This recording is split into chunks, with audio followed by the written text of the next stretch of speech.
انا قلبت الخليط كويس جدا وابتدى استوى بقى خالص والقمح استوى خالص.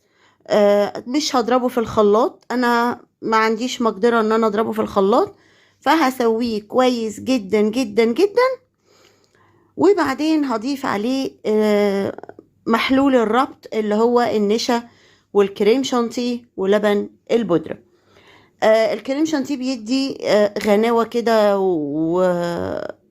وتقل زيادة مع النشا، واللبن البودرة بيدي قيمة غذائية حلوة جدا وبيدي طعم برضو حلو قوي. والنشا طبعا مادة ربط بتخليه زي المهلبية أو الرز بلبن. شايفين أنا عمالة بزود في لبن في حليب، بديله كده كميته اللي تخليه بقى ما شاء الله، يعني يبقى غني جدا. طعم القمحية غني